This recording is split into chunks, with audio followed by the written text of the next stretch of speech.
Track 52. Hi, Martha. How's the essay going? Oh, hi, Carl. The essay, there's a lot of reading. It's difficult to remember all the different ideas and the different writers. So, how do you keep up with it all? Well, actually, I make a note of the writer's name and summarize their ideas in a notebook. It's very old-fashioned, isn't it? It is a bit.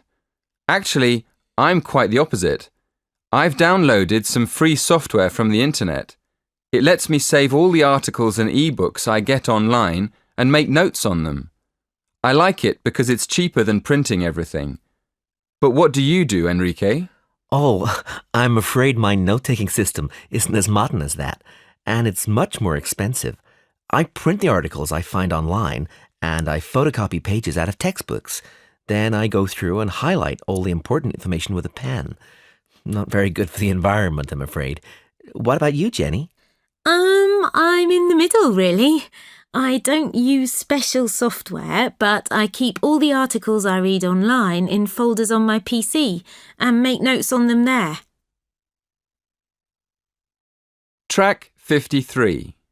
Hey, Leslie, are you ready for the exam? Hi, Chen. I haven't seen you for weeks. Am I ready?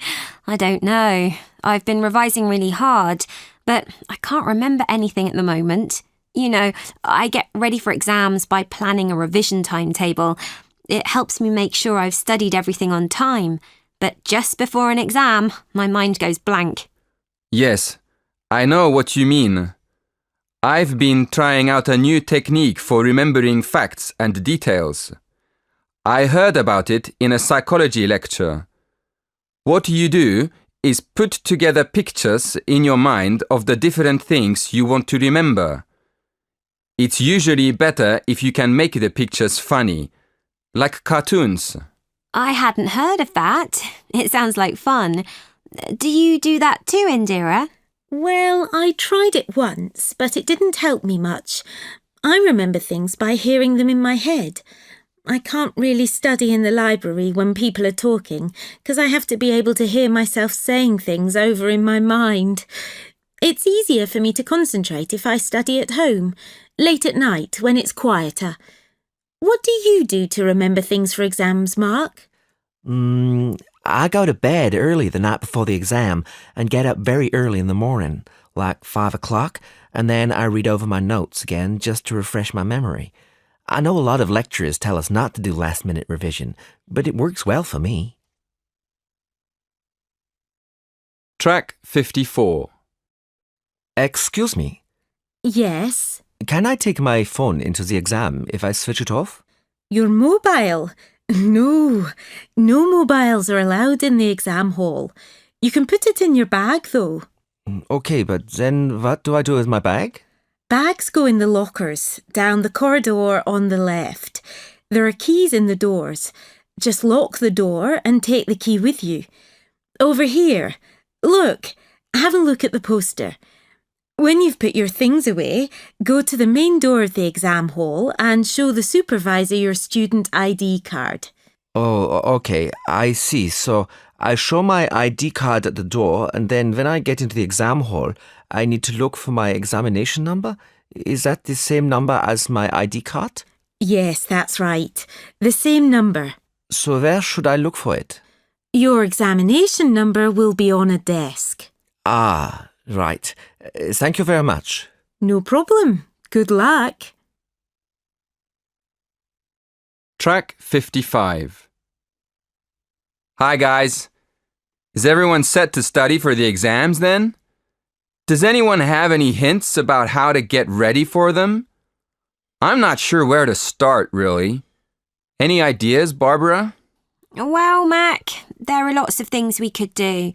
We could start by looking at old exam papers, or we could go through all the lecture notes for each subject. What do you think? I think it's better to go through this year's lecture notes first.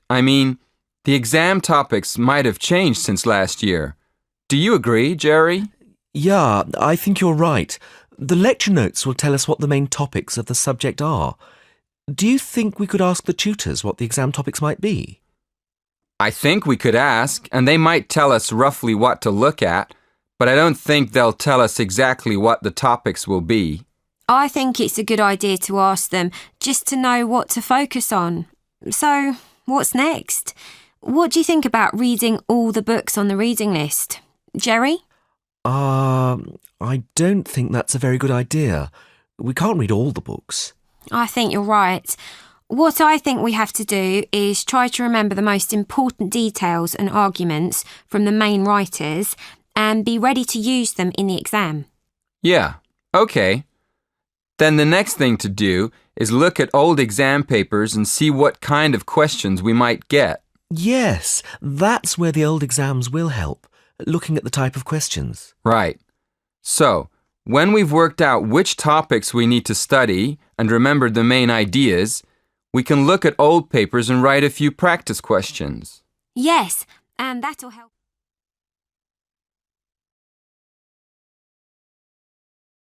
CD 2.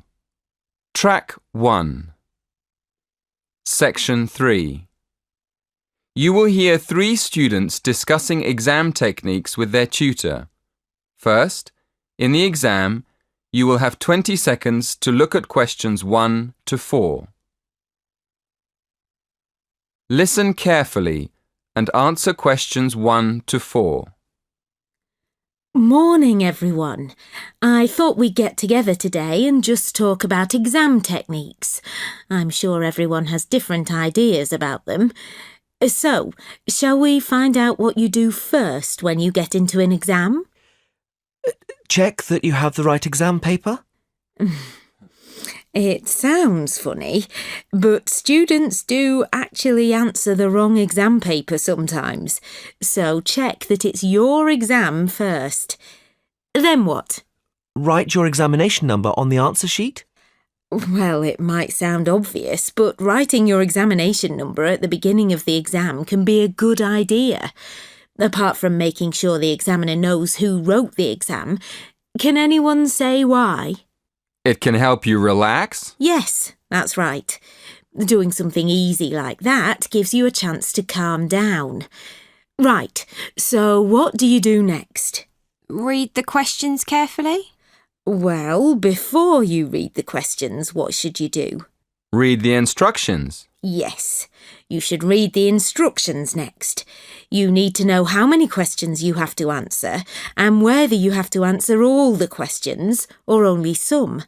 What other important information do you need to check before you start? How much time you have? Yes, Jerry's right.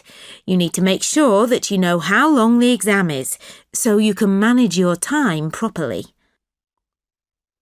Before you hear the next part of the conversation, in the exam, you will have 20 seconds to look at questions 5 to 8. Track 2. Listen and answer questions 5 to 8. OK, what do you do next?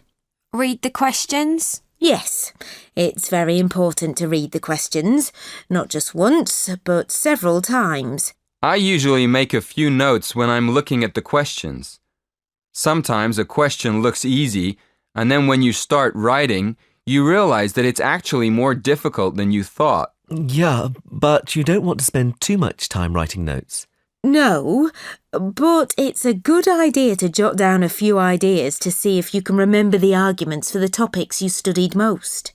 Once we've decided, is it better just to start at the beginning and answer the questions as they appear on the exam, or should we start with the easy questions? Well, I start with the questions that I know better and leave the ones I'm not sure of for the end. That's what I do. But I still keep an eye on the clock, especially when the questions are all worth the same number of marks.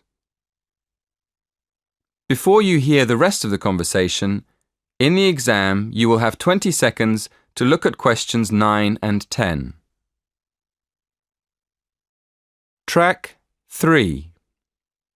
Listen and answer questions 9 and 10. Mac's right. If you write one very good answer, but it's only worth 30% of the marks, you still lose the other 70% on that exam. So it's better to write our main ideas for a question, even if we don't have time to answer it properly. Yes, absolutely.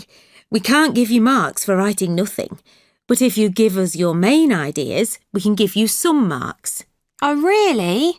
I wish I'd known that in my last exam. I spent all my time writing a long answer to one of the questions and didn't get round to the other two. I didn't understand why I got such a low mark. Yeah, that's what happened to me. Luckily, my tutor explained it afterwards, so I never did that again. That is the end of section 3. In the exam, you will have half a minute to check your answers.